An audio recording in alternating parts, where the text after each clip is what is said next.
Uhler and Moats are on the air. This is the Steelers Blitz on your 24/7 home of the black and gold. SNR, Steelers Nation Radio.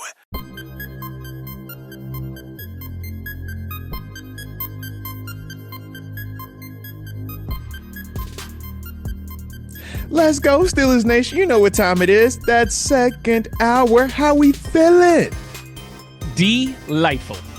Well, that's what I like to hear, because it is the Steelers Blitz on the Steelers Nation Radio, on the Steelers Audio Network. And of course, we had a draft this here weekend, baby.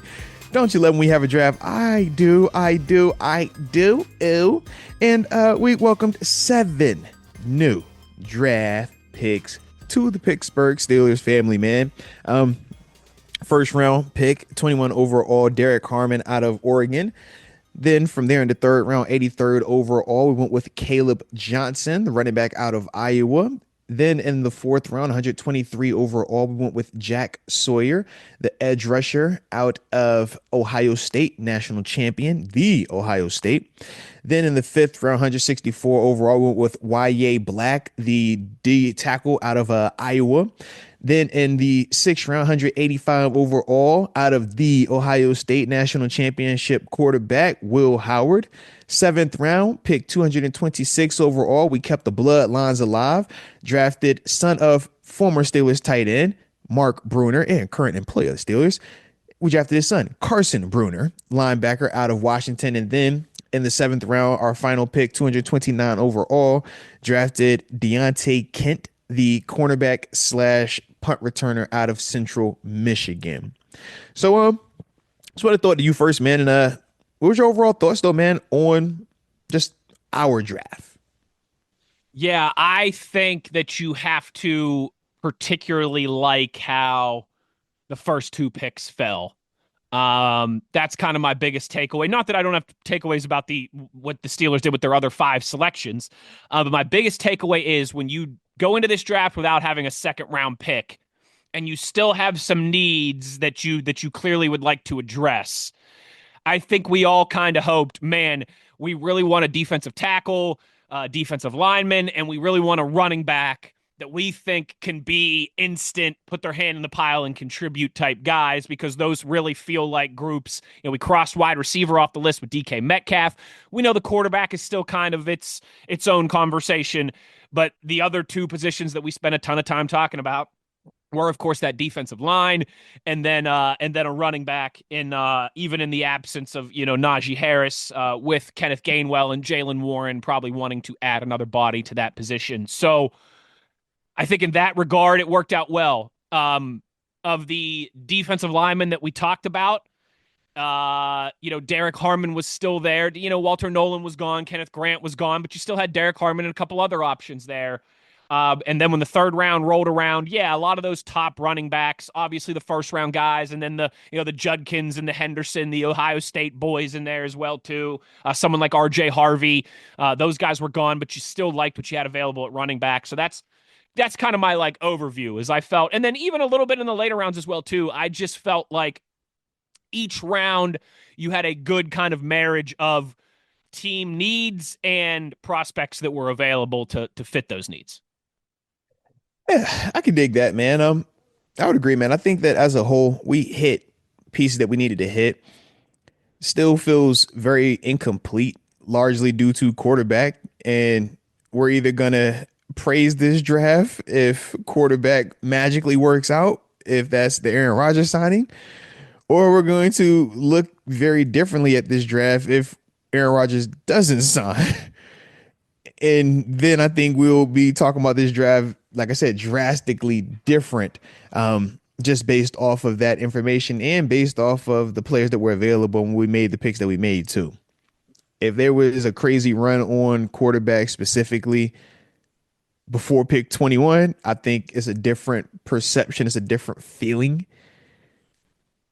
But to know how the board played out, to me, I just thought that this screamed, this is a Steeler draft in terms of the quality pieces, the impactful, like this is what we need. It's not sexy, but this is going to help us in a major way.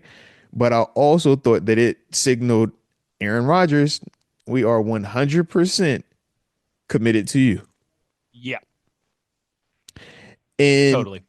you know how I feel about Rodgers, so that's why you hear a little bit different tone in my voice, because I don't really trust Aaron Rodgers like that to put any type of faith in him, And let alone all my faith. And yeah, I felt like that's what we did I'm with this draft. Yeah, I am in complete agreement, pardon me, with both of yeah, those things you just said there. I'm a little on shaky ground with that faith, but I do believe that that's where that faith is. yeah. I'll tell That's you this too. 100% because the roster is built for now.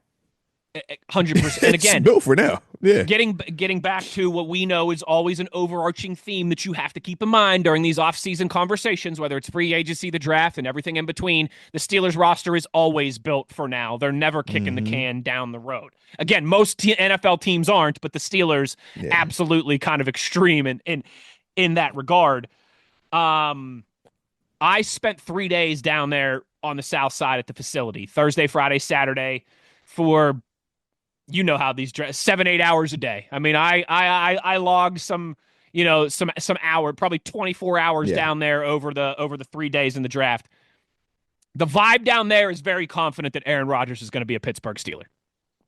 Now, again, I'm not saying, even for me, that's still, even being that close to it for 24 hours over 3 days, I'm not saying that I'm there, but I'm just telling you, when I was inside those four walls for 3 straight days, spending a decent amount of time down there Thursday, Friday, Saturday, the vibe, the confidence that Aaron Rodgers is going to be the Pittsburgh Steelers quarterback is pretty high, is pretty significant.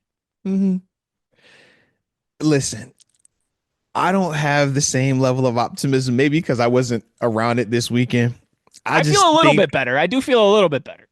I just think of the excitement I heard when this offseason started about how it was either Phil's or Russ. And that, once again, had that very same feeling of what you just told me. All right. So I don't want to be that guy. I'm sorry. But yeah, I just, I'm kind of like that dog. I got hit before. So now every time I see a human raise their hand, I'm just kind of like, are you sure? You know, are you sure? You sure? Just you start just wincing every time someone puts their hand in the air. I'm gonna just wait a second just to make sure. All right, because I just feel like I've been sold this one before. That's all. But we will see. We will see. That we will. But that was for certain the vibe that I had. I'm just like, yo, we are like confident. Like extremely confident, or we're YOLOing it. We are YOLOing it, man. We're like, hey, man, survival of the fittest. Mason, Skylar Thompson, Will Howard. Let's get it, man. All right, only the strongest survive. Which one of y'all gonna get it, man? Come on now. We're gonna have tryouts. Like seriously, man, seriously. So I just hope that it works out like that. Because even when I just turned on the TV, you know what they said? Aaron Rodgers still mulling retirement or signing with the Steelers. I mean, and the biggest thing, you're right, like that, what happens there is going to completely affect how we feel about this draft class, because affect how we feel about this season. Yeah. If you come away feeling like we got Derek Harmon, we got Caleb Johnson, we got a lot of other really nice pieces. We also kind of, you can do the traded our second round pick for DK Metcalf thing, and we got Aaron Rodgers in free agency. Like, okay. That's a good draft. That's a good weekend. We made out. We won. You can very easily look at that and say you are a better team right now than you were the one that went to Baltimore and lost to the Ravens. 1,000%. If Aaron Rodgers doesn't sign, you're, I think, much harder pressed to make that argument. And that changes how you view everything. So we would all say that we downgraded the quarterback position when both of the quarterbacks that were on our roster now are under contract and slated to be starting on other NFL rosters. Yeah. We would feel a little less than. But on a positive note though, on a lighter note, shout out to the 5'5" joining the gang though. A new 5'5" big body Benz type too, man. I'm talking about the Derek Harmon element of it, man. 21st overall pick. Absolutely sucks. The story that obviously came out after, the pick of him losing his mother, man. I can only imagine that emotional roller coaster that he went on. But Derek Harmon. I like that pick a lot. That was the pick that said, okay, we're not allowing anybody to run for 299 yards on us in the wild card playoff game anymore. You're not going to run for 300 yards on us. We needed a big body athlete. We needed a Cam Hayward type. Harmon, shout out, man. How'd you feel about the big man rocking the 5'5"? Yeah, I love a 5'5", brethren. I am glad you started with his story because, man, I think most of, if not all of Steeler Nation has heard it by this point already. But his mother passed away shortly after he was drafted. The first thing he did after he was drafted was go to the hospital and see his mom, who had been on life support. I mean, we were talking about the emotions that someone like Ryan Watts is going through. Imagine the emotions that someone like Derek Harmon's going through at kind of the Very extreme, man. highest Yeah. point of his football career and life at this point, while losing his mother at the same time. That is quite literally the complete polar opposites of emotions that you could imagine. He is going to be a very easy guy to root for, not just because of his talent, his violence on the football field that Steelers fans are going to love, but because of how much of a good head he has on his shoulders. Mike Pursuta, of course, I imagine a lot of our listeners do, but he does a lot here on the Steelers Audio Network. He's the pregame and postgame show host on game days. He's an absolute rock star. Everybody knows him. He's a proud Michigan State Spartan as well, too. And Derek Harmon spent 3 years at Michigan State before he transferred to Oregon. Go Sparty. And Pursuta raved just about the character that this guy has, and everybody around the program and the university talking about how he left the place better than he found it. Just the utmost character, was a pleasure to work with. Spent his first big NIL check on a handicap accessible van for his mother. Like, is just one of these guys that you don't have to worry about. He's going to come to work every day. He's going to be a positive in the locker room. He's going to be a positive in the community. And he's going to be a dang good football player who I think has a skill set that's really going to fit well. He can rush the passer. He's quality in the run game, both the things that the Steelers need from the interior of that defensive line. This one, Moatsy, reminded me a little bit, same church, different pew, of the Zach Frazier selection, in the sense of this. Course it reminds you of the Zach Frazier hold selection. on. Of course you would say such a thing. We went into the draft last year thinking we would really like to get a center that we feel confident about starting right away. And there's 3 in this draft that we have circled, right? Jackson Powers Johnson, Graham Barton, Zach Frazier. Very true. It was looking real good for a while, and then 2 of those guys go off the board, and you're like, "Oh man, I hope Frazier, come on, who needs? All right, who might take a center here? How could he go? Could we trade up?" And then you're relieved because you end up staying where you're at, and you got Frazier at 51, Harmon at 21. Kind of similar. You're feeling really good about it for a while, right? And then bang, bang, Kenneth Grant and Walter Nolan go off the board, and you're like, "Oh man, danger! What's going on here? Is he going to fall to us? Who could take? Oh no, the Cincinnati Bengals could take him here. Oh man!" But he ends up. You don't have to move off of your spot. He falls into your lap. A great player, a great value at a position of need. Yeah, I think this one checked most, if not all, of the boxes. No, without a doubt, man. Like I said, I'm a big fan of him, man. I like big body dudes that can move, man, guys that play with great effort, guys that are fundamentally sound. To me, I thought that he was the perfect complement to what we're looking for with Cam Hayward, a combination of Larry Ogunjobi and Stephon Tuitt, but he leans more on the side of Cam Hayward in the sense of fundamentals. Tuitt, Larry O are more athleticism and power, but not necessarily hand placement and fine details. Cam is more fine details with power and athleticism. And Derek Harmon, he profiles closer to that, even though obviously we know his, physical stature looks a little bit different. I always think of almost like a Vita Vea, you know what I mean? Of those short, bigger body guys, but that are extremely athletic, man, short area quickness and all these other things. Like, that's how I look at Derek Harmon. And I think that he's going to be a nice complementary piece because he can play nose guard, 1 technique, the 3 technique, which is the A gap or the B gap, right? Either side of the center. And at times he could bump out and play the 5 technique, which is what we see Cam Hayward play when we're in our base defense, right? When we got all four linebackers and we got our nose tackle. He can play any of those spots out there. And when you have a guy that's 6'4" and then half, make sure you include your half inch on your height, and over 313 pounds, like it's hard to find big guys that can move and that play with effort. And when you find them, that's why they get drafted very, very early. And there's a reason why I'm excited about it. And I can't wait for him to get a chance to learn from Cam Hayward. That's the guy that he also said in the pre-draft process, he tries to emulate his game after. I mean, I was fortunate to be able to be a teammate with the guy that I, emulated my game after in James Harrison. So I know how cool of an experience that is.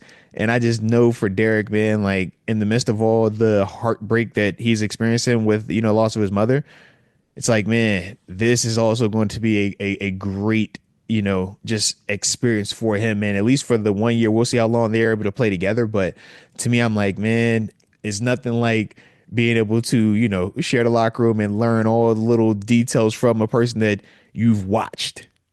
Right. Imagine like, man, for you, man, say it's Howard Stern. Like you've been watching this dude your whole life, studying this dude your whole life. You're like, yo, cut up his clips of how he gets in and out of his breaks. Dan Lebatard, how does he get in and out of his breaks? All right, give me all this info. And then it pops up and you like, oh, now we're like together. We're like working together now. Oh, wait, like you're not like above me. It's like we're like equals. Like what? Like it's crazy. It's crazy, man. So for Derek, I'm like, man, enjoy this process, man. Soak up all the knowledge, but also, man, push yourself. Hey, you don't got to be robbing. Remember that. You don't got to be robbing. You could be great, baby. Yeah, you ain't got to be robbing. Yep. Yeah, and I think it's just to add to that too for you real quick before we go to break. I was laughing at this on Thursday night. So when the Steelers drafted him, right, I went back to his his NFL Combine kind of profile on NFL.com. And because they've got all his measurables, all that stuff that I'm looking for and things like that. I'm scrolling through his profile, reading some quick notes, all that stuff, just making sure I got all my information and everything correct. The very bottom of his profile on NFL.com, they quoted an NFC scout who said he looks and plays like a Baltimore Raven or a Pittsburgh Steeler. I saw that. I definitely saw that. Yep. So yeah, I think 1,000%. A lot to be excited about this fit. Yes, I definitely would agree on that, man. Definitely would agree. So let's take another break real quick, man. After that, let's talk about some of these other picks. But you already know the drill. Don't touch that dial. It's Arthur Moats. That's Wesley Uhler, and this is the Steelers Blitz.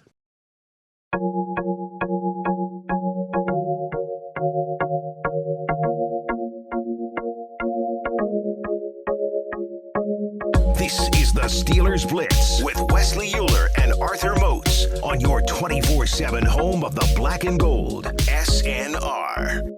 Arthur Moats, Wesley Uhler, Steelers Blitz, second segment of the second hour. We're winding down today, but trust me, the content is still plentiful. It is still plentiful because we got a running back.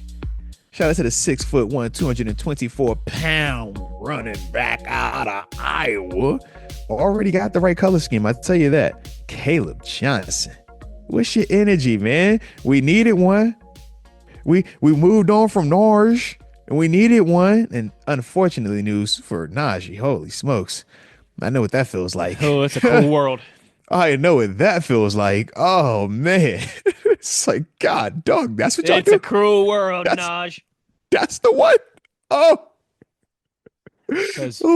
Got those Mitch Trubisky vibes. You went and drafted who? Man, what? Why? Why would you do that? You signed me to this deal. Why would you draft Bud Dupree? What are we doing? I just can't hear. Why is Shea here all of a sudden? What is going on, man? Yeah, man. Yeah, Arthur Moats. Yeah. I really, again, this was one of those picks that I felt like ideally fell to the Steelers. Same church, different pew as the Derek Harmon conversation we just had. Listen, you knew that you weren't going to get unless something crazy happened in the first round. You knew you weren't going to get Ashton Genty or Omarion Hampton. Those guys were going to be first round picks. Technically, we could have had him. Well, you could no, but let's you're I'm about to right. say, But I think we yeah. would have all thought that was if the Steelers would have taken a running back 21st overall. I think we would have been surprised. Not we. Don't say we. Don't say you we. did Don't do say that me. in one of your You mocks. know I wanted him. Don't say me. I'm about to say okay. that was my guy too because it was the Fair big point. body bends. That was my Najee Harris, man. Come on, man. Ashton Genty, we all knew was going to be long gone. Very Omari and Hampton, we thought would be a first round pick in the Steelers range, but there was some debate on whether or not the Steelers would consider. Hampton, man. Come on, man. We knew 230 pounds, man. Come on, man. We knew that the Steelers didn't have a second round pick, and unless they somehow traded in for one, that like the Ohio State guys were probably going to be out of the equation. So they went out of order though. They did. They did. So that kind of left that next crop of, I think the RJ Harveys, the Caleb Johnsons, that group that felt like would be there later on day two. And all of a sudden, there's only so many chairs on the Titanic, and they're starting to, Omarion Hampton goes 22nd overall, which is, helps the running back market. Yeah. The Ohio State guys both go pretty early there in the second round. You're like, oh man, here comes a run on running backs. Think about this. Junkins went 4th overall in the second round.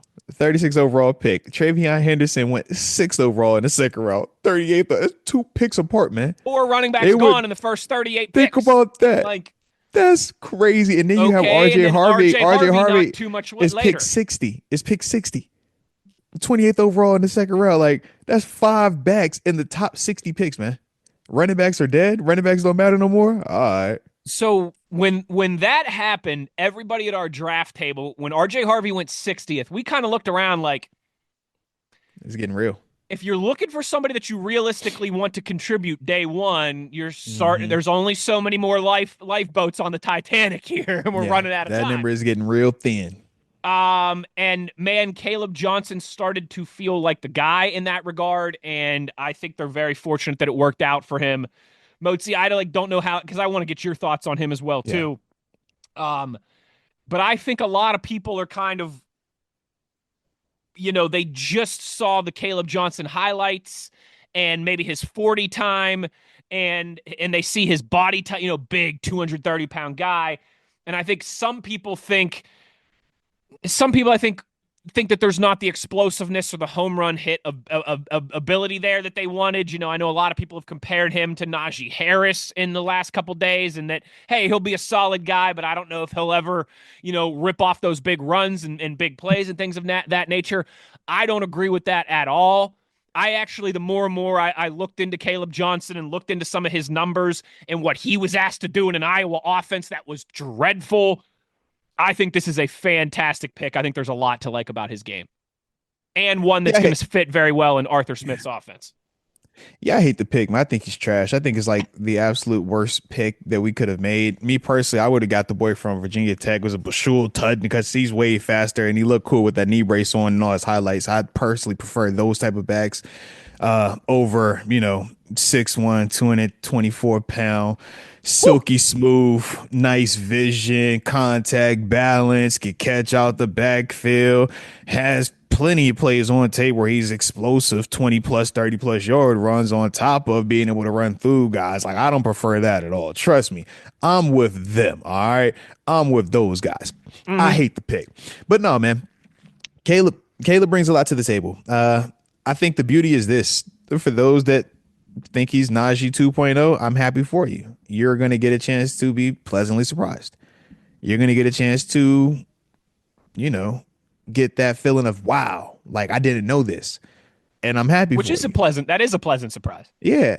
I envy that with football at times because I've been around it for so long and I've done it, whether you're talking playing it on a video game, watching it on TV, studying film. It's like, I kind of like certain things that I should get crazily excited about or wow about, I don't. And I'm like, dang, I missed that feeling. So for those of you that are going to get that feeling because y'all have only watched the 2-minute highlight of Caleb Johnson and you have a, concrete take on him off of a 2-minute highlight that you watched on YouTube, like, I get it. I get it, man.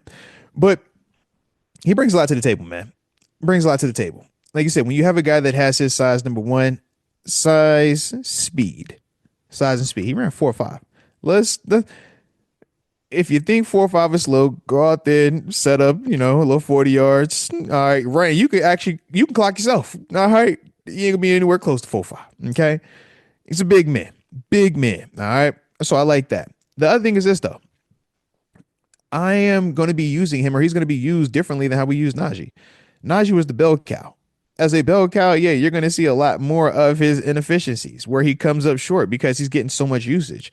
Caleb, that's not the case. Caleb is a part of a committee, a part of a Jalen Warren, a part of a Kenneth Gainwell, with the hopes of being able to blend those guys smoothly with some of the crossovers, since Jalen has some power to his game and Caleb has catching out the backfield to his game. These are things that we really never weaponized with Najee.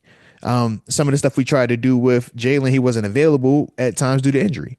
This is going to be a different version of that. But to me, I think that with specifically Caleb, he is the right weight.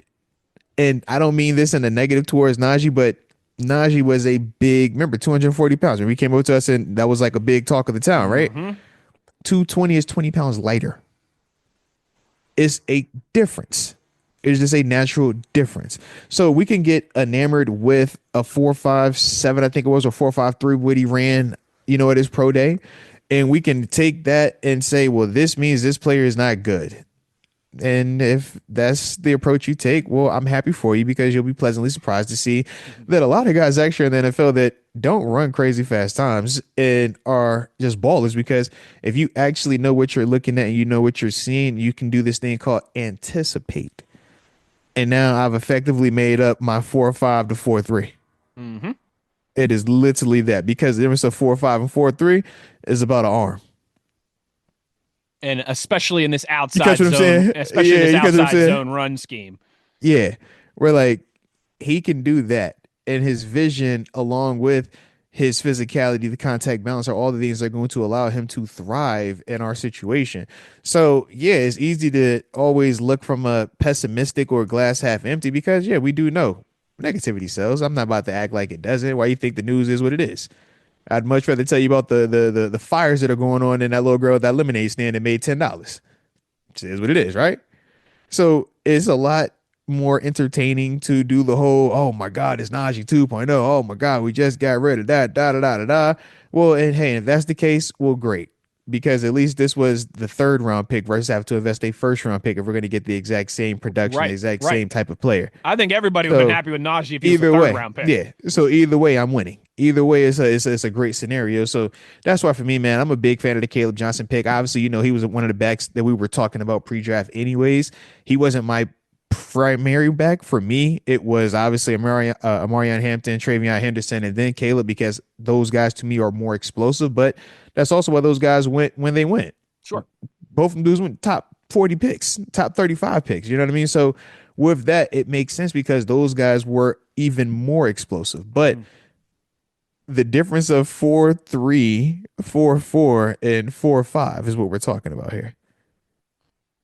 It's like, correct. That's the difference of, do you got crew length, do you got ankles, or do you got no-show style? Your former teammate, your former teammate Lev Bell ran a 4.6 flat.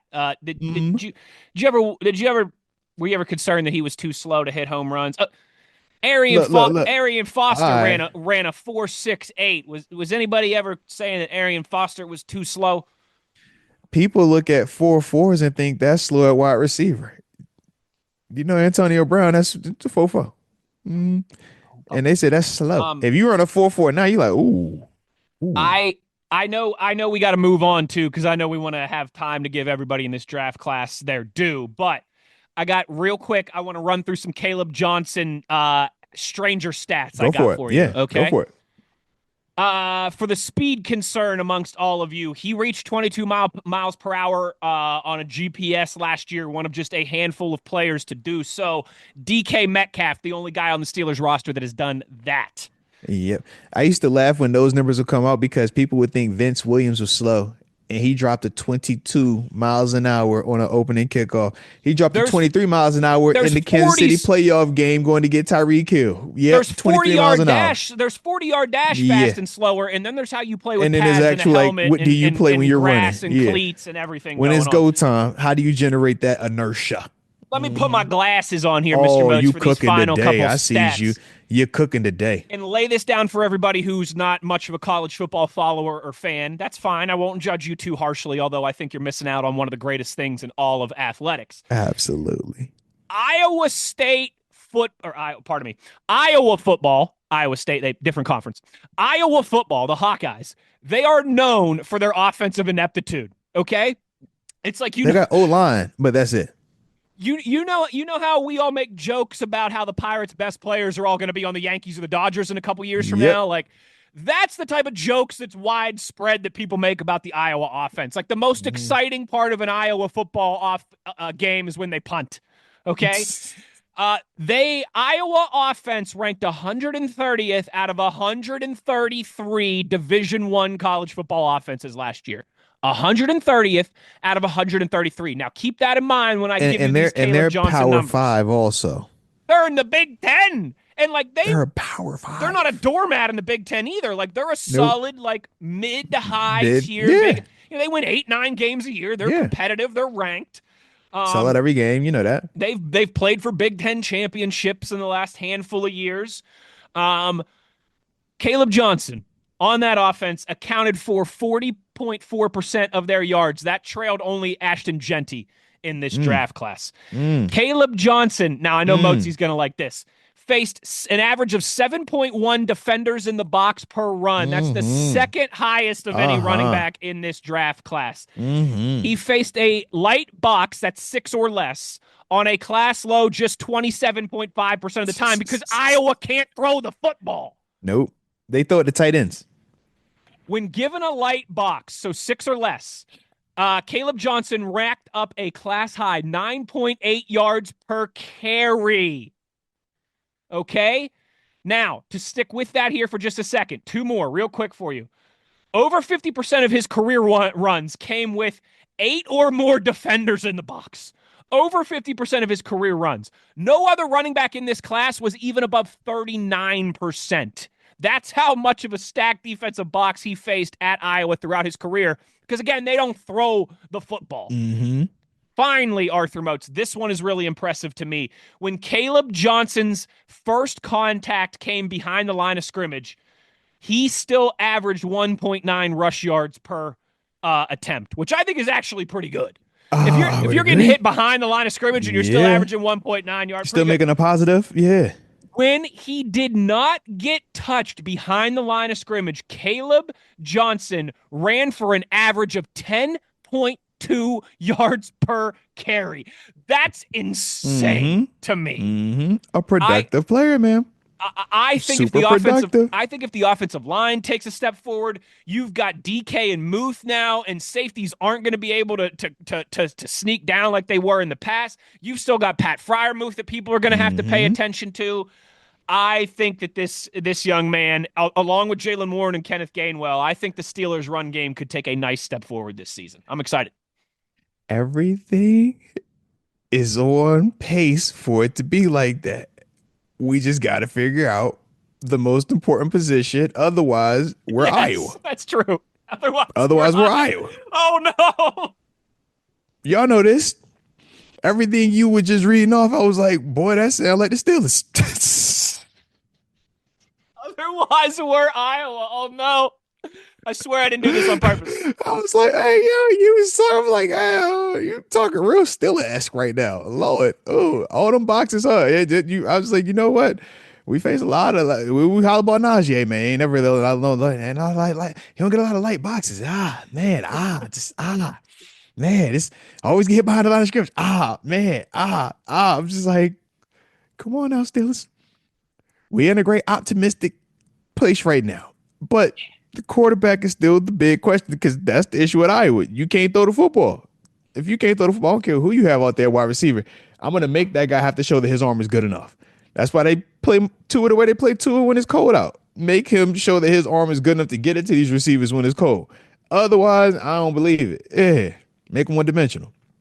So hopefully for Caleb, we got the quarterback thing settled Yeah. because that will make it super advantageous for him because all those things you said, along with what I see on tape with this guy, man. So we shall see. We shall see. But let's take our final break, man. Then after that, man, we will discuss the rest of these here picks. But don't touch that dial. I'm Arthur Moats, that's Wesley Uhler, and this is the Steelers Blitz.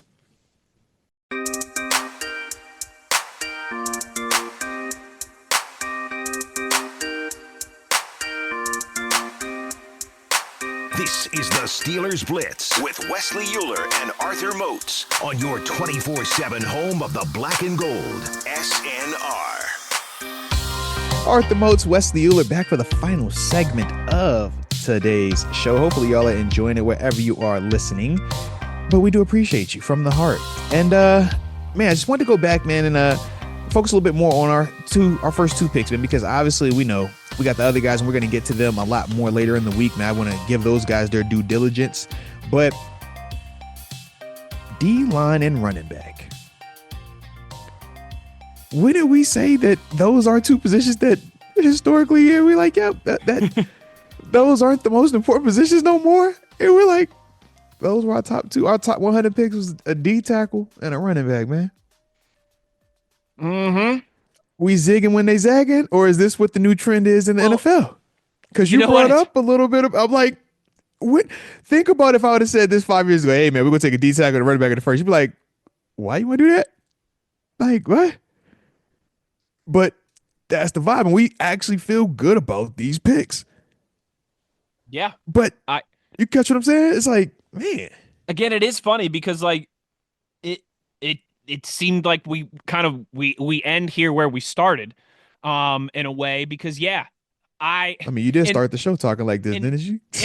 in most years, if your first two picks are a hand in the dirt defensive lineman and a running back, that's not sexy. Now, I'm not saying like for a lot of football fans, they know where the game is won and they know where you got to build, so they get it. But I don't think typically it's met with the same excitement that it has been here over the last few days. Because we know the Steelers. Listen, there is no secret across the NFL, but I think especially with football fans who know the game, like Steelers fan base, that you gotta have the juice, you gotta have the dudes on both sides of the ball in the trenches, or very little else is gonna matter. And so we've seen the investment in the offensive line really ramp up the past couple years. Maybe we're seeing the start of that now on the defensive line as well too. I think people get that. People know how important. While we can argue the value of where you should take them and how much you should pay them, that's obviously a separate conversation. Running backs matter. People still understand the value of running backs. I think especially after this year when we saw, most of the best contending teams in the National Football League that were left standing. Saquon got the block back up again, man. Had good running back situations, and Saquon got the money back rolling. Let's go. And the Derrick Henrys and the Josh Jacobs and all these other guys that had very good years and were very important cogs of playoff teams after getting some love during the offseason. So like, listen, we could very easily go back to next year. It's all quarterbacks and wide receivers and edge rushers, right? And offensive tackles, and that wouldn't surprise anybody. But I did enjoy some of the throwback nature of what felt like for the Steelers. And like I said, 12, I think it was like I brought these numbers up. I think like 12 defensive linemen drafted in the first 40 something picks. And then like we kind of ran through 4 running backs drafted in the top 40, 5 in the top 60. It's nice to see these things coming back around. Like I said, man, RBs matter. Defense matters. Shout out to D tackles. Shout out to the non-pretty people. All right. Ooh. The non-pretty people matter. All right. So I do love that right there, man. In a big way, man. A big way. But yeah, man, I just think that this is why I said it was Steeler-esque, because we went trenches, right? D tackle, and then we come back with the running back. So it's like, we trying to show you that we can stop the run, but also run the football. And it had me thinking about a hire we made a couple of years ago. And I just wanted to get your thoughts on if we're seeing more and more of this particular person's impact. Andy Weidl. Andy Yeah. Weidl. I mean, What was he absolutely. known for, right? Yeah, like this Andy is Weidl. this is one of those I don't think you have to be a genius to put two and two together. You look at Andy Weidel, who was, of course, in Philadelphia before these few years that he's been back in his hometown of Pittsburgh, Pennsylvania. Um, and in Philadelphia, under Andy Weidel's tenure, they invested heavily in the trenches on both sides of the football. Um, First and second and third round picks on the offensive line, first and second and third round picks on the defensive line, free agency signings in those positions, retaining their talent and giving, sizable contracts to guys in those positions. Um, that is how the Philadelphia Eagles, now they have obviously had success elsewhere. They've hit on wide receivers, they've hit on their secondary. Saquon Barkley was an outstanding signing. Jalen Hurts was a great pick at a time where everyone thought that they were crazy because they had Carson Wentz coming off of a couple good seasons. So they obviously had a lot of success. You have to have success in a lot of facets to go to 2 Super Bowls in 3 years. But I think where people give them the most credit is how they have invested, how they have developed the trenches on both sides of the football. And again, when you see Andy Weidel come here and right away, you've had 5 picks on the offensive line in the 2 previous drafts to this one. You had Keanu Benton not too long ago. You had Logan Lee as well, too. 2 defensive linemen in this draft class. We'll talk about Waya Black on Thursday's show and more in depth. But now it seems like the investment is they hit the offensive line first. Now the defensive line. You I think are setting yourself up very nicely to really build this thing that even if it is Aaron Rodgers for 2025, we know at some point the Steelers are going to have to be aggressive and make a move for their next long-term quarterback. And I think they're really setting this up to have a nice nest with some playmakers, with solid units on both sides of the trenches to when they do get aggressive and go get that guy that they hope is a long-term quarterback, to not be a situation where, you're bringing in a Caleb Williams to a team that is really struggling and needs some help. No, hey, it's more of a Jaden Daniels situation where bang, let's go get the quarterback and we're ready to take off with a good nest around them. No, absolutely. Absolutely. And I would agree, man. I see a lot of the similarities with that, man. To me as a whole, man, that's what Andy Weidel has done, though, man. I think he's really helped invest in the trenches on both sides of the football. We know what, the other picks were in terms of last year's draft, the Zach Frazier's and Mason McCormick's of the world. And now you see them, hitting on the other side, the Derek Harmons, the YA Blacks, you making sure that you retain a guy like Isaiah Loudermilk. I mean, I think all of that matters. I think all of those investments into the trenches gets us back to being the more physical bully that we're accustomed to being. But it also, like you said, man, we'll have it to where whenever we find that quarterback, whether it's Mason or Skylar Thompson developing, whether it's Will Howard developing, whether it's Aaron Rodgers coming in here, or whether it's somebody completely different, we will at least feel like we have the foundation, the core of our team and what we truly need out there to have this team ready to go so that we can get back to winning championships. Because it's unfortunately been too long, man. We ain't won a playoff game in forever. We almost forgetting what that feels like. Yep. So I do think that, man, this, like I said, man, this type of draft, man, and just this type of intention that we keep having with building our roster is going to be monumental for us, man. And like I said, a big reason why we get back to that confetti, man, raining the way that it's supposed to be. Oh, so shout out to Andy. yeah. Shout out to Andy, man. But with that being the case, though, man, I think it was a good one today, baby. I think it was a good one, man. Shout out to you.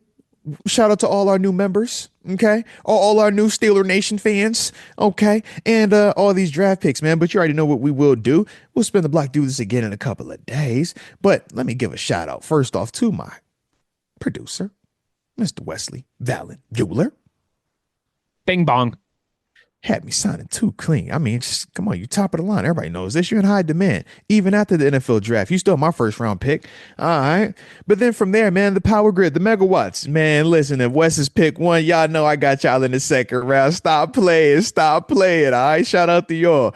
But you know it wouldn't be a draft if I ain't trade back into the first round to get my dog. Got to get my man Dem, Mandem. my man Dem, the one that's on the other side of the microphone, man, Mr. Wesley Valen Uhler. Go Ears. Hey now, and with that being the Why, case, man, congratulations to the Jacksonville Jaguars getting the yes, generational talent of this draft. absolutely, Wyatt absolutely. Milam, guard out of West Question: Virginia. Is he now? He's a guard. That's crazy. Did he wrestle? Did he have a wrestling It's a background as good well? question. I don't think he wrestled, but I'll have I to was like, look into was he it. a wrestler? I'm just curious. All right, I'm just curious, just curious. All right, but either way, you already know where to find us. As always, on your 24/7 home for the black and the gold. It's Steelers Nation Radio on the Steelers Audio Network.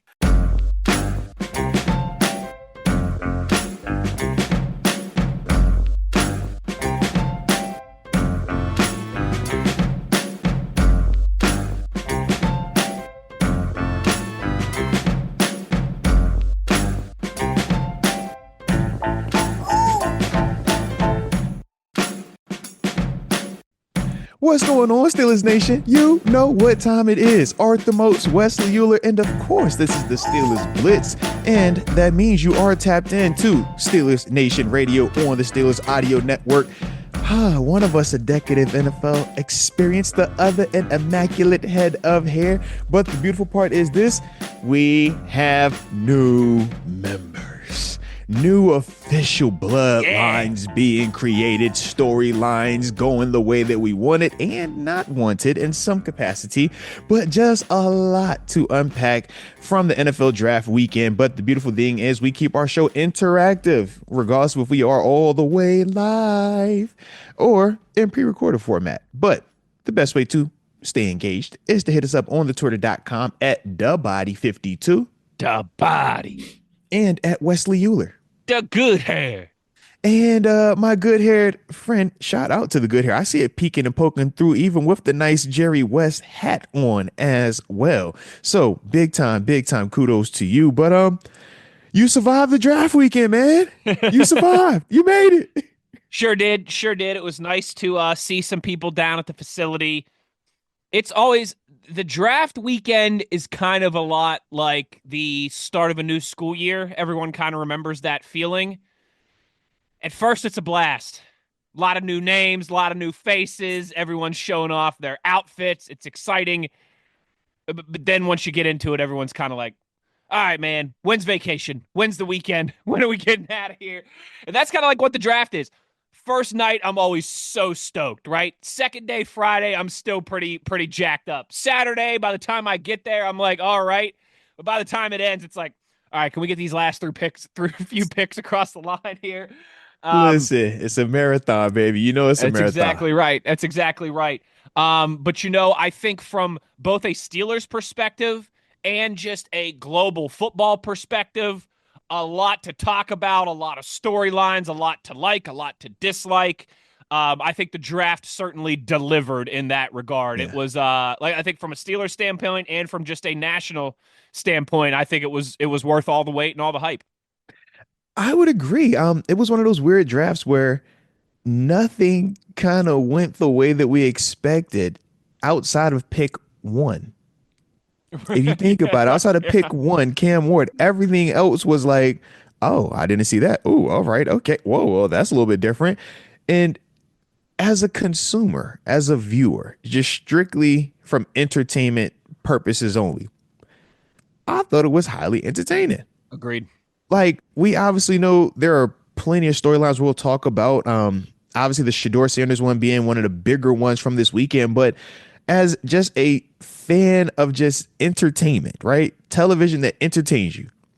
I thought this weekend, man, this draft, we had that. Whether you're talking about the commentators and how, they were going and talking about it and taking their stances on it, whether you're talking about the players that were actually at the draft and how, we could kind of see their story play out. And then from there, obviously the guys that have the camera crews located at their respective places as well. Like, I just thought as a whole, though, it was a ton of parody. It was a ton of, whoa, you're thinking they're going to zig and they zag.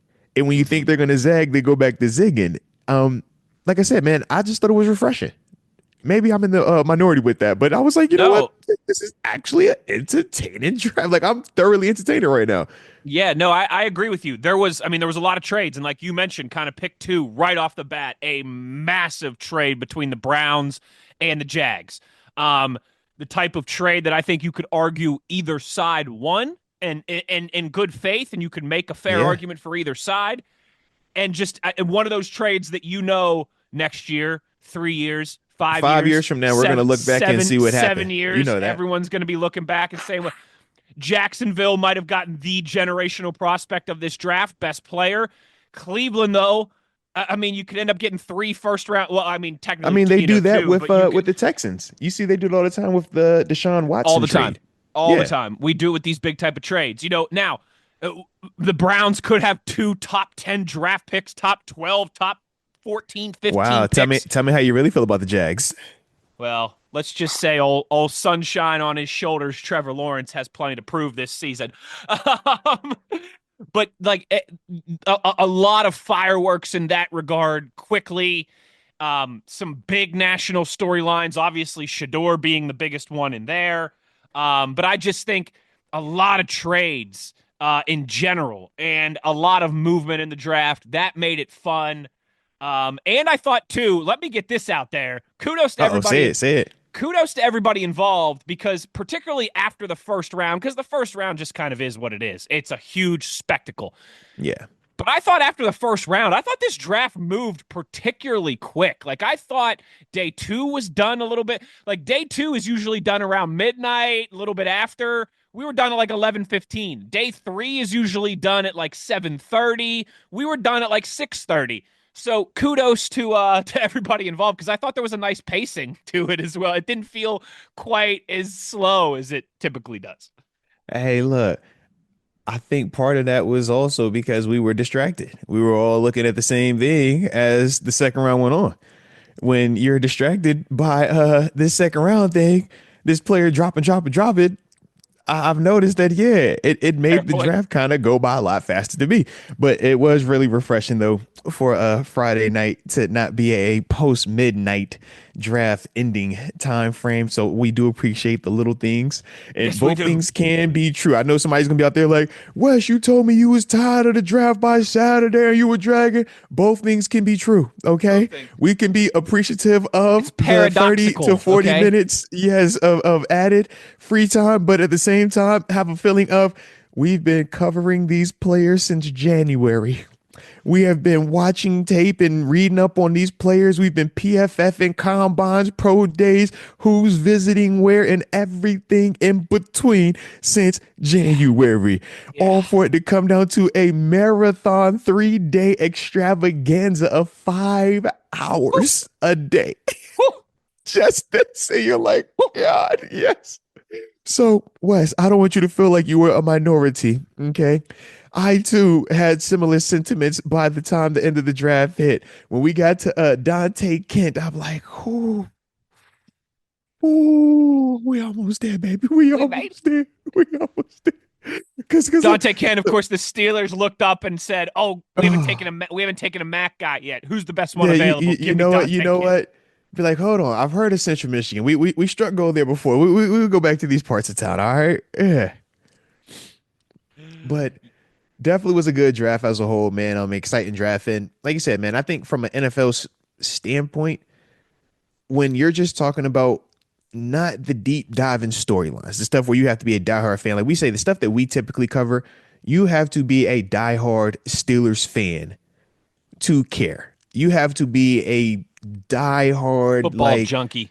lifelong, this is what you do to care about how frequently we do our show, and especially during this time of year. We get it in season where it's tangible, but during this time frame, this is the strategy, this is the behind the scenes stuff, and you typically lose a lot of just interest because not everybody cares about the ingredients. We care about the hot dog. We don't want to know about how it's made.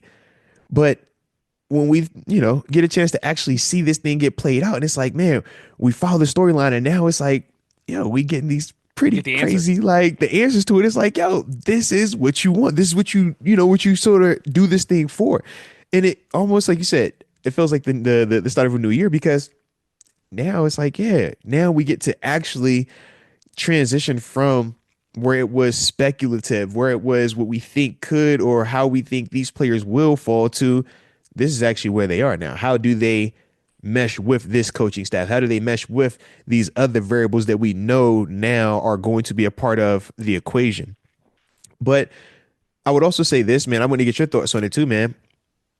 This draft, particularly this year, was another one of those pleasant reminders to me that what once was is no longer. The same way we used to talk about, hey, the Steelers don't trade, the Steelers don't do aggressive things because that's not the Steelers way. And we've said, hey, over the past 5 years, eh, you're archaic. If you're still talking like that, if you're still thinking like that, you're in the minority. You're an old timer now. I just felt like this draft kind of showed that again because how many times do we come up here pre-draft and we'll talk about players, right? And we'll have a fan or somebody. Why would y'all waste time talking about that guy? He's never going to be available here. Why would you waste time talking about that guy? He's never going to go over here. This guy would never go that high. Oh, we're just hyping these guys up. But you look at the people and when they were drafted, and not just quarterback, I'm just talking in general. It's like we had multiple running backs go early. That's what you said. That's Early, the first like, thing I was going to go to.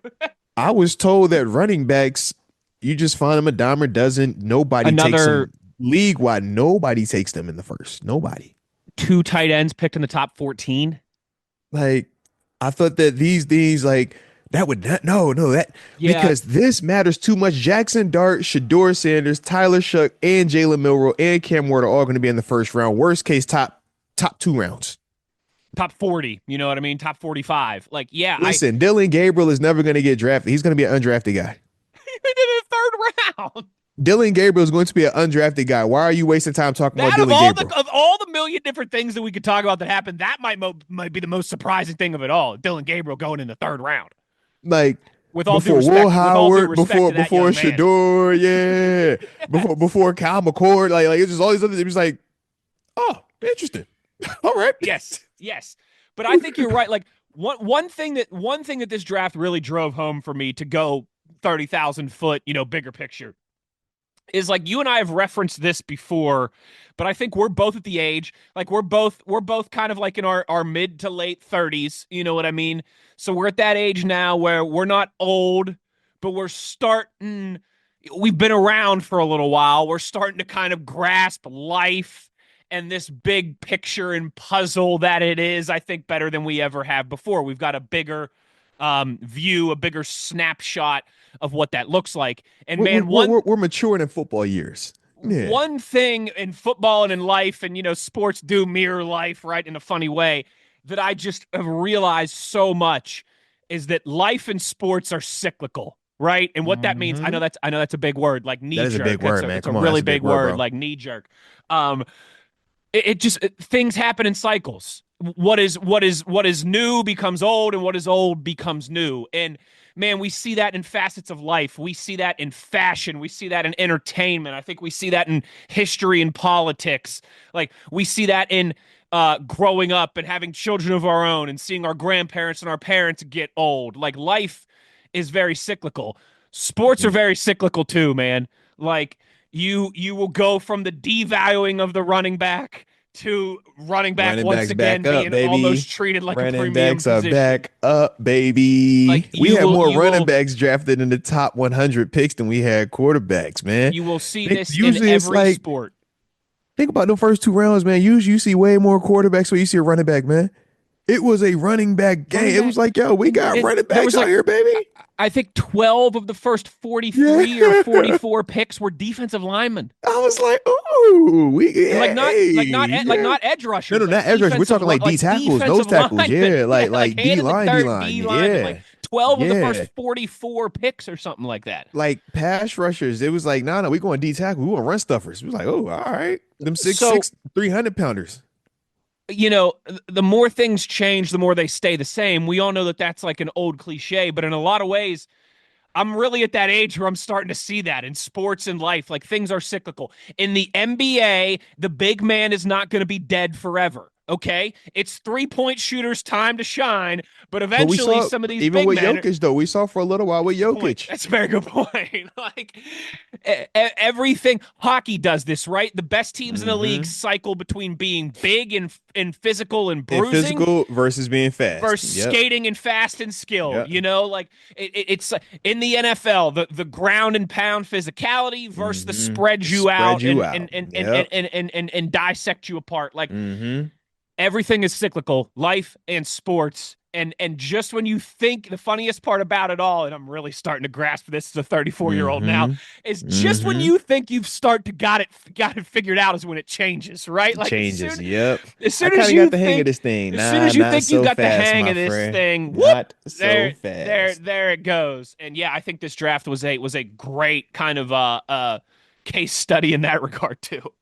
Yeah, without a doubt. And like I said, for me as a consumer, man, I absolutely love that, man. So let's do this, man. Let's take a break real quick, and then when we come back, let's tap into one of those storylines from this weekend. But you already know the drill. Don't touch that dial. I'm Arthur Moats. That's Wesley Uhler, and this is the Steelers Blitz.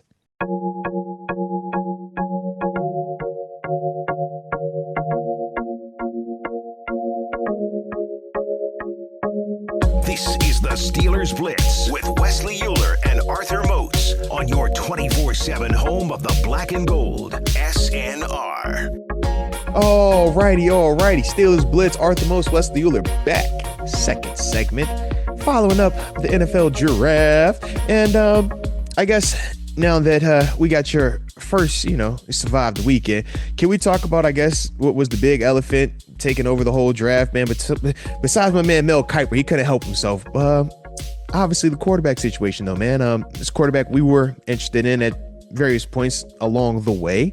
And we obviously saw, him go from projected at top 5 to 144th overall in Shedeur Sanders, man. What was your takeaway from that whole just headline, man? Because literally I was like, man, it got to the point where that became the bigger story than the actual picks. We weren't even talking about who was getting picked anymore. It was like, oh, another pick and he hasn't got picked yet. Another pick. And this was for all of us because we all, Steelers included, took turns, kind of passing up on him. What was your take on it, man, when everything was going on, man? Yeah, I mean, I was surprised. I was. I think everybody was surprised. If you would have told me he ends up sliding, hey, okay, I don't think it would have shocked me. We've seen that before. But the 5th round, I don't think anybody. I mean, like what type of odds? What? Like Thursday, right? Yeah, sliding is like Geno Smith slid Slid to to the early in the second, to the second third, round. yeah. You know what I It's mean? slide. Like It's everyone like- thought Geno was going to be a first-round pick. He went like 40th. Okay, like Right. that's And we were all 30, shocked. 37th or 38th. Yeah, or we something. were That was shocked. okay. We were shocked. Yeah.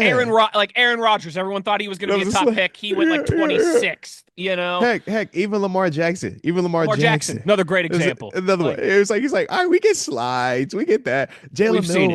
Jalen Milroe. Hey, you go to the draft, you'll get drafted on day one. All right, cool. But at some point, second, third round, you're gonna get got. You're good. so that part was shocking. But and I still don't really. Everyone seems to have a hot take on this.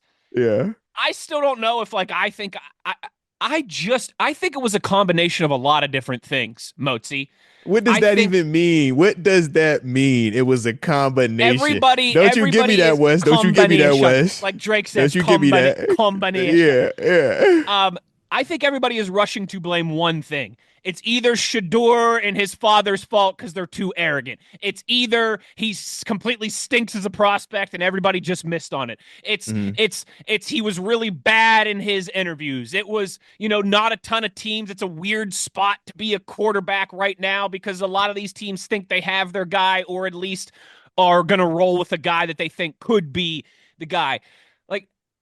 I think it's a combination of everything. It has to be because I understand the logic, the line of thinking of there was arrogance there. They thought they were going to call their shot. There's a lot of different reports that Shedeur didn't interview very well. And maybe there was some, just assumption that he was going to get drafted high and some of the interview stuff seemed like. Even with that, though, doesn't that become an issue? If you're saying that it was arrogance, where do we point to the arrogance?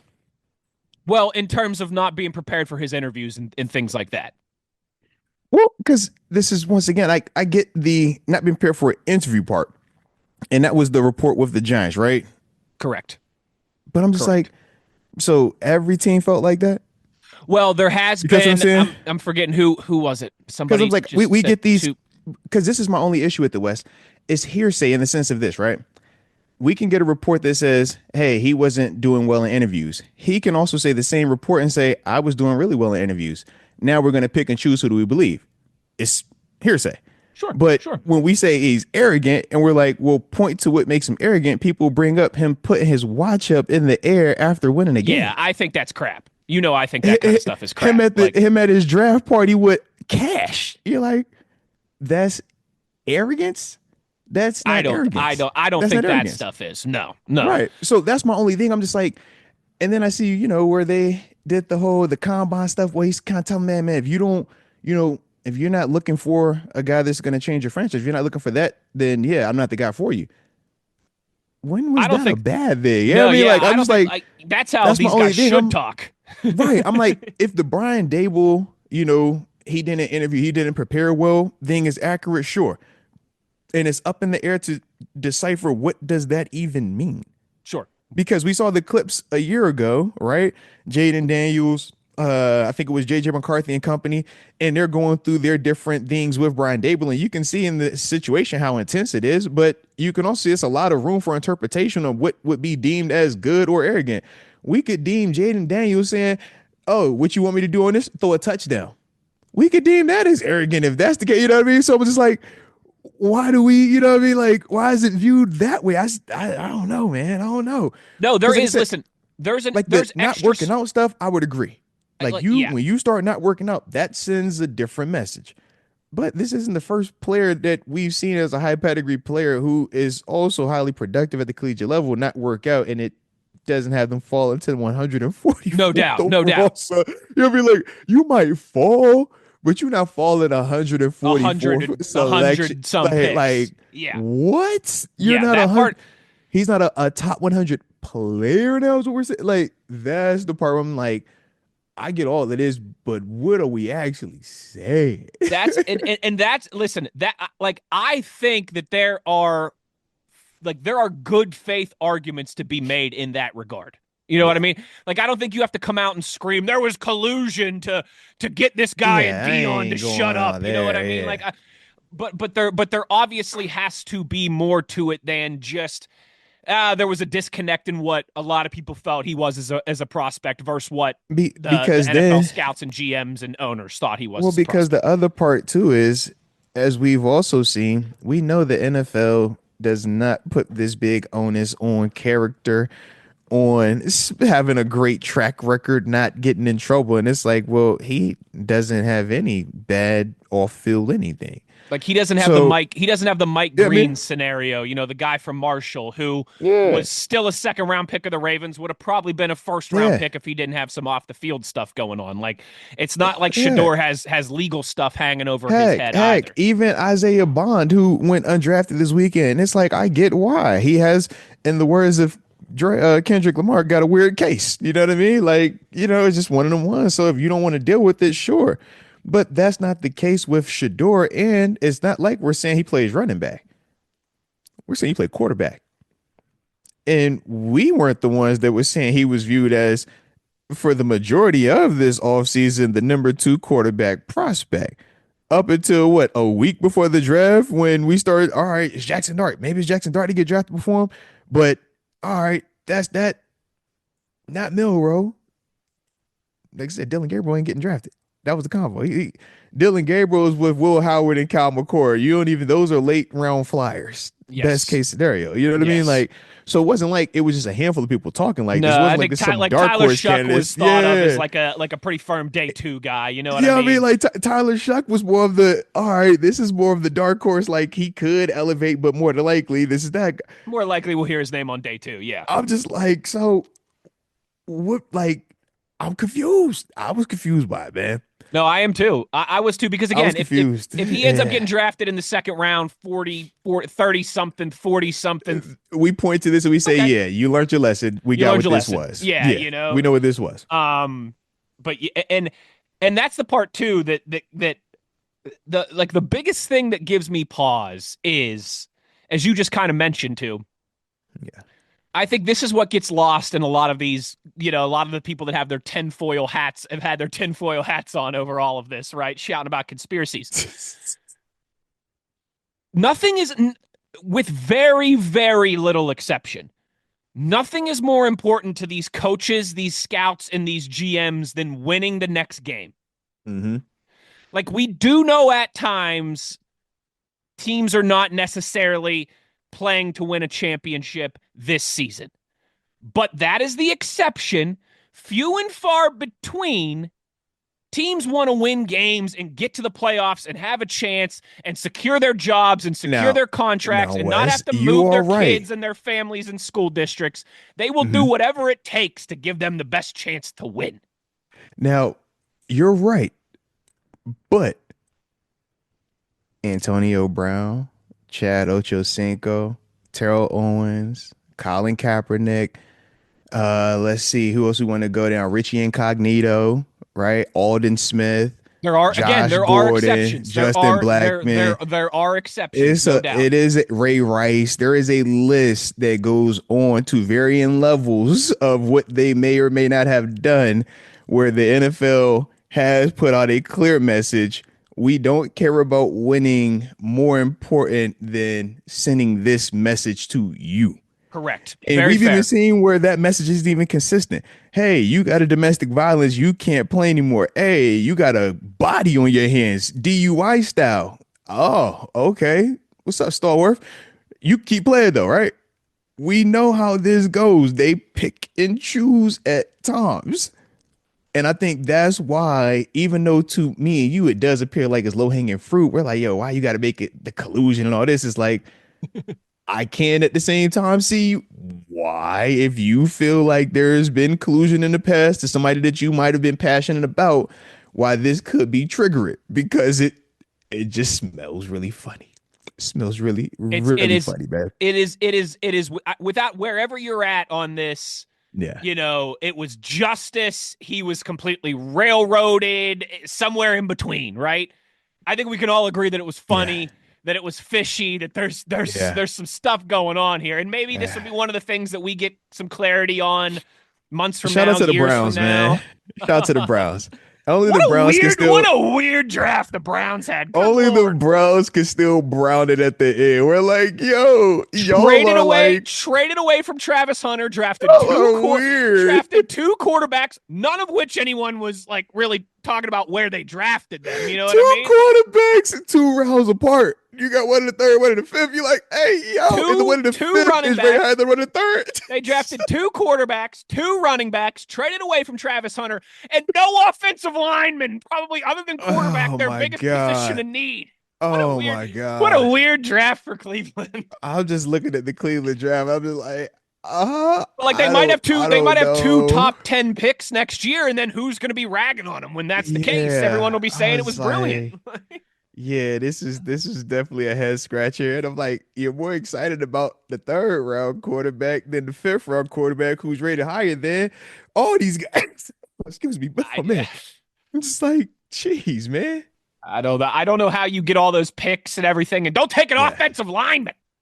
But hey, somebody once those said guys the don't matter, man. The Browns is the Browns. Yeah, Browns are going Browning, man. You know that, man. Just get ready, Pittsburgh. Get ready for them to have 2 top picks next year, and get ready for the lot of in the first round when they come to the podium on Thursday night. Without a doubt, you already know it, man. But look, let's take one more break, man. Get to the final segment of this first hour. But don't touch that dial. I'm Arthur Moats. That's Wesley Uhler, and this is the Steelers Blitz.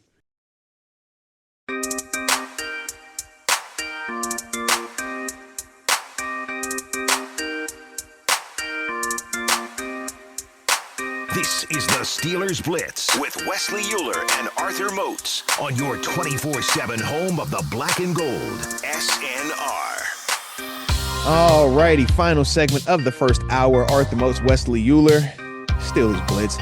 Racking to a crazy NFL weekend, man. Obviously, we had the NFL draft, and it was a lot going on. Like we said, a lot of storylines, man. The Shedeur Sanders thing really dominated the headlines, man, of the weekend, largely due to how long he sat on the board, but also because every pick that went by, I'm sure every Steeler fan were on the edge of their seat. Like, is this the one where we're taking Shedeur? Or are we passing on Shedeur? And for the ones that wanted us to pass, I'm sure they breathed a sigh of relief every time, but the anxiety was there. And then for the ones that, wanted that guy, it was a little bit different. It is a very anxiety inducing event, the NFL draft. No, without a doubt, because you're hopeful every pick, but you got to wait forever for your pick to come back around. Think about how long it took for pick 21 to get here. We're like, and then pick 83 from there. You're waiting for a long time. 83 felt forever. Then get from 83 to 123. You're like, oh drop off my the board. God, yeah. And then you're like, you finally get to your pick, and it's three of the guys that you might want. And you're like, all right, which one of these guys do I pass on? And I say, I really, really want this guy.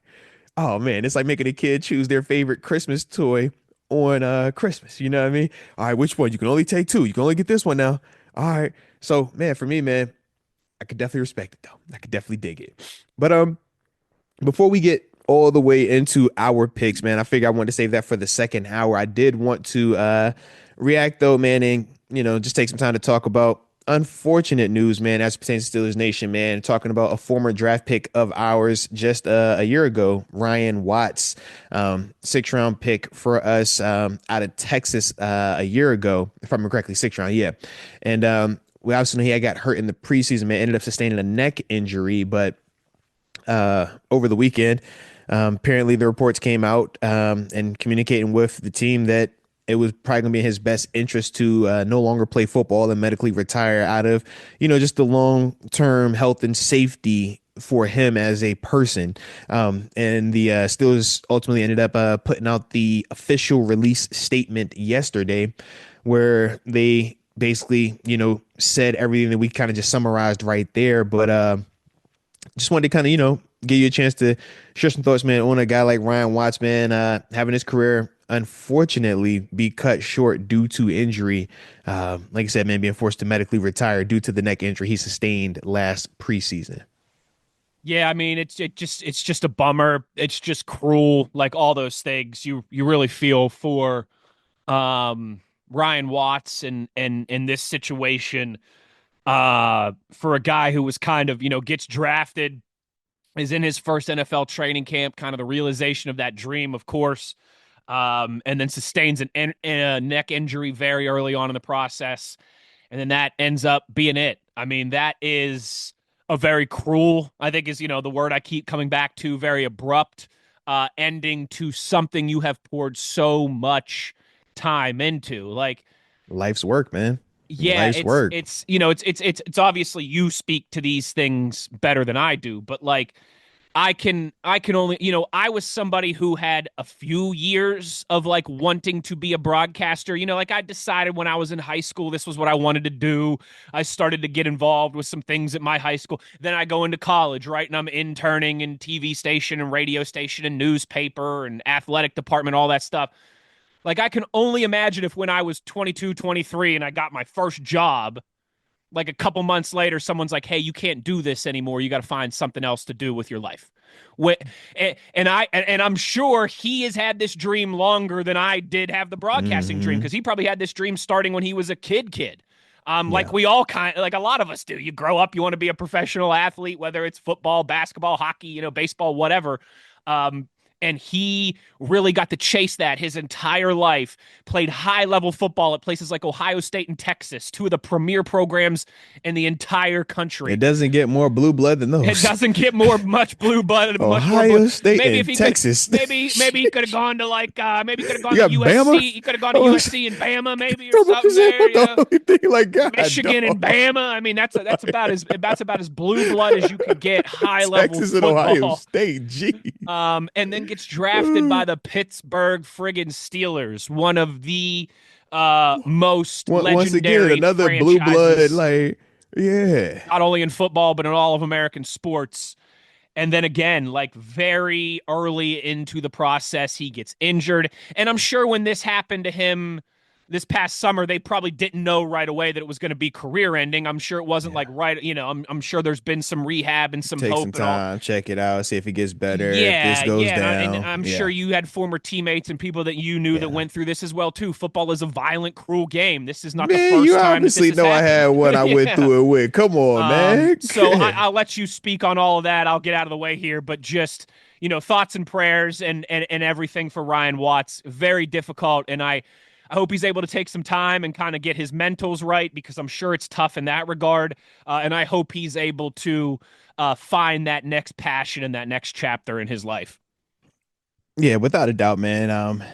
This is insane. I did reach out to him because I have a idea of what he's dealing with. Obviously, I personally have never had my career cut short, but I was there when obviously my dog Shazier, man, when he went through what he went through. I know what that looks like, feels like, and just a glimpse of what those emotions you're dealing with during that stage. And then I fast forward to even where I am, as a 37-year-old who retired and got a chance to walk away after 9 years. When I said I was tired of playing. I was tired of the grind. I was like, I don't want to cheat it. So let's be done with it. And I know what that felt like, even with that transition. So I could only imagine, you've been playing this game since you're 4, 5, 6 years old, and you finally get to reach the mountaintop. And now you're trying to see, okay, I'm up here with the best of the best. Can I ascend to be a god, right? Can I elevate from the mountaintop to now being up in them clouds, right? Those them mortals, them Hall of Famers. Everybody gets so some guys get really really close to that. Some right on the peak of it. Others at the bottom of it. But you still on Everest. It ain't like we talk about some little mountain over here, some little hill over here. It's like you on a big boy now. So just to get here is insane. But before you even can see how good you could be, to have it cut short, that sucks. Like I said, man, I was able to build a little bit of a relationship with him a year ago, or actually, yeah, when we first drafted him, working the Steelers youth football camps, man. Him with the guys like Beanie Bishop and company, man. Shout out to the young DBs, man. But man, just good energy, man, around the kid, man. Positive outlook on life, and more importantly, man, a dude that was open to positional changes because that was what he was going to be dealing with, right? Going from cornerback to safety. Some people are very apprehensive to change, to being, taken out of their comfort zone. Some people get real rigid when it's time for them to make adjustments that they aren't initiating. But I just remember, man, me and Terrence Garvin, shout out to TG because he was out there with me, us kind of looking Go and Ears. laughing at ourselves and saying, absolutely, that. I got to shout your guys out. And y'all had Wyatt Milan get drafted this week, and you know what time it is, man. Go Ears. Yeah. But for me, man, it was just like, you're seeing, me and TG was kind of just like, man, to see a young guy who's coming from a big school NIL time frame, but still have that humility to say, man, yeah, I'm willing to switch positions. I already know like this is probably what was going to be, and I'm open to it. I'm ready for that, like the challenge. We thought that was like awesome because we felt like number one, it was going to give him a better opportunity to succeed, but it was really refreshing to just see a young guy come in and be open to that. Whereas most young guys, they're like, man, this is what I do. Like I'm here because I'm nice. I Right. don't need to even consider that. This is what I'm on plan A.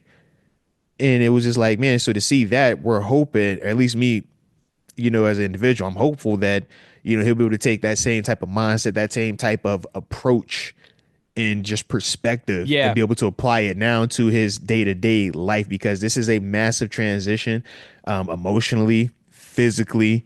He is going to be going through a lot. And, it's always going to have that thought in the back of your mind of what could have been or is this fair, right? But I just totally. think it's one of those things that, he's going to have to just take day by day, one step at a time. And the beautiful thing about the NFL is they do have a lot of resources available for players when they go through that transition. And most of the time, dudes don't utilize them because they're at different stages of their life when they transition in. But due to the type of transition that he is having when you are forced to medically Yeah. retire, I Yeah. do think that hits home a little bit differently. And it could, I guess, push him more towards using those resources so that way he doesn't feel like he's alone in this process, because it could get really lonely, really Dude, dark, I when can you only going through imagine. this type of transition, man. I can only imagine. Like, because again, I think a lot of us can kind of relate in terms of like the pouring yourself into something, but not from that age, not in this standpoint, and how like not to this magnitude, not to this magnitude, I mean, you and dedicate 20 plus years of your, or 15 plus years of your life not just to your this time, one but your thing. body too. And Yeah, yeah, like this one thing, man. And it's like it gets cut so quickly. And that's why, guys struggle mentally so much, because it's like you spend so much time for this. And if you only get 2 years, think about it. He went to Ohio State and Texas and was a draft pick of the Pittsburgh Steelers, and he got one season. mhm. When I tell Yeah, you the league dude, average 2.5 years, man, it's like we don't make it up. You it's know what I mean? crazy. Like It's tough. you think about the import exports game, man. Import exports. We just drafted all these guys. We just released the Montravis Adams. We just released I forgot that I'm drawing a blank on my other guy's name, but it's like, man, we're constantly import export, Yep. import export. So I'm drawing a blank. It was Ryan Watts. I was like, who's the other guy we released this weekend? It was Ryan, because we got Yeah, medically it's injured. the Yeah, injury. Yeah, yeah. But it it's like is. It stops for that's nobody, man. It's yeah. cruel. Like it really is. I will say this though, and I'm sure you know this, and he knows this, and I'm sure you've heard this before. Like if you can make it to uh uh a top high school recruit in Texas football, and then you can make it to Ohio State and Come on, Texas, man. and then you Come can on, get man. drafted into the Come NFL. on, man. Like if Ryan puts a fraction of that dedication into his next facet of life, he's going to be just fine. And we'll be hoping, like I said, that he finds that next passion pretty quickly, Yeah. and we'll be rooting for him the whole way. Absolutely. Looking forward to what the next step in his journey will be, man. But with that being the case, man, we will take our final break of this first hour, man. But when we come back, it's time to deep Oh dive yeah. into all these draft picks. So don't touch the dial. I'm Arthur Moats. That's Wesley Uhler. And for the YouTube crowd, hit the like button and subscribe. But more importantly, this is the Steelers Blitz on Steelers Nation Radio on the Steelers Audio Network.